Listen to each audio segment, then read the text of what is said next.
άμα καταδείξει, θα κάνω το ίδιο και πάλι.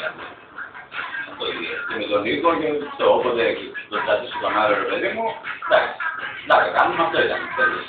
Σου είπα έτσι όπως το έθεσες, εσύ σταματάς ή ξεφόβουμε, ένα τα δύο. Ήταν πολύ αδερφίστικο. Να μου πεις να μαλάκα δεν καμίσεις στα μάτια, θα έχω τρελαθεί τώρα, όπως λέει αυτός, αν δεν κάνουμε και τρισκοπολίστε. Αυτό ρε παιδί μου. Γιατί, ξέρεις την Αντώνη, ξέρεις τι είναι, ότι λίγοι είναι οι άντρες εδώ μέσα. Εσύ είσαι από τους πρώτους. Εννοείται.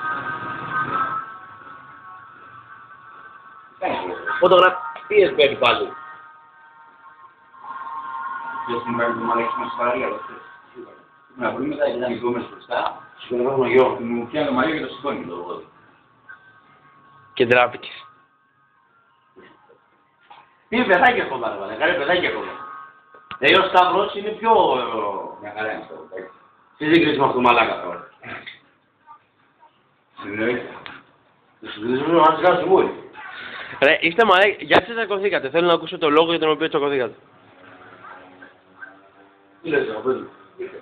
Κάτι στα πολύ για που θα φύγει. Καλά, μου κλάσεις τα αρχίδια.